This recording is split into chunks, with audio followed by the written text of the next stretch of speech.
The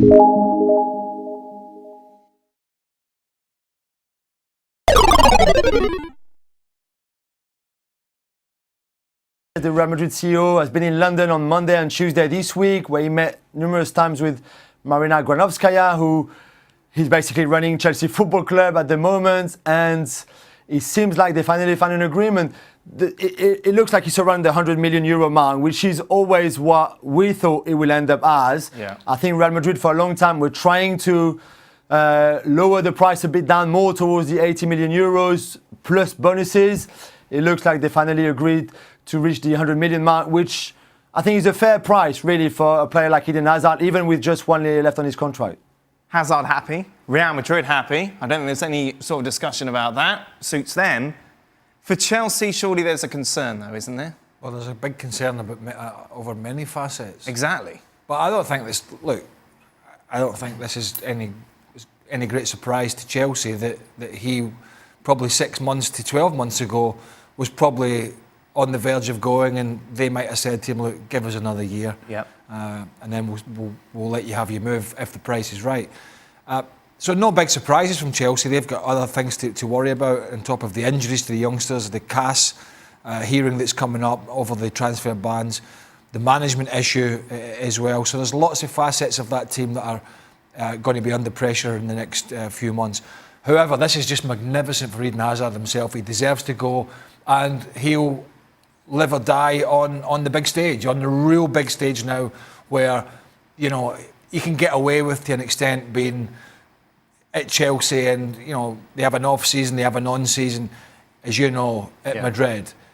If it's not happening for you, you are going to get pelters. And I think he can go. I think he can revel playing in Spain with his attributes. Jules, I understand, okay, that Chelsea want to get some money from their prize asset, and €100 million, of course, is a lot.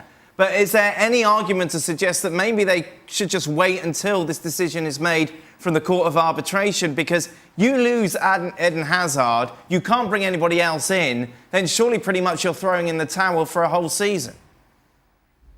But you've got Christian Pulisic, who you've already signed back in January, because you knew that Eden Hazard was going to go in the summer. Whether you knew, well, they didn't know by then about the transfer ban, but whether. But Jules, they're not the same. They're not even in the same hemisphere, are they? When it comes to player, obviously he's an up and coming, exciting player, but Christian Pulisic and Eden Hazard is chalk and cheese in this situation.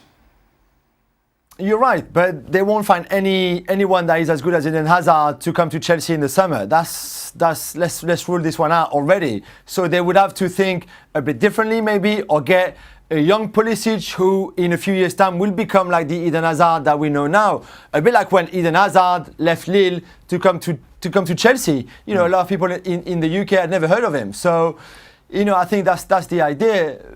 But if they're not allowed to buy anyone this summer, obviously things will get far more difficult for them. I think what Jules, and back to Jules' point there, is I think the way Chelsea have to go now, because you're not going to get his equal in, is that they have to try and somehow structure a team that's not so reliant on one individual.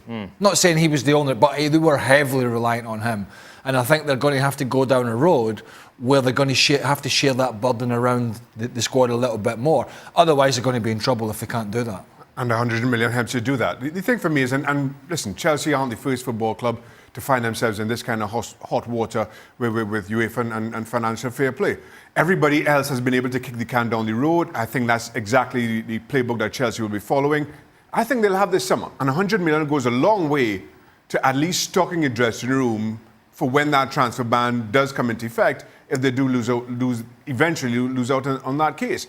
And as good a player as Eden Hazard is, having him for another year, I don't think serves you, and losing him on free, I don't think serves you well in the long term. Well, you know, but the other the other point is, you know, it's all very well us talking about stockpiling for a potential ban, but who's stockpiling? Who's doing the stockpiling? Yeah. And that's the concern, because the structure at Chelsea has changed dramatically in the last couple of years, and now we have a still cloud over the management scenario, but I think it's kind of clear what way that's blowing. Then you're looking at the headlines of potentially Frank Lampard coming in. who has had, what, 1 year at Derby County? Yeah. It's not exactly a baptism to go in and manage a club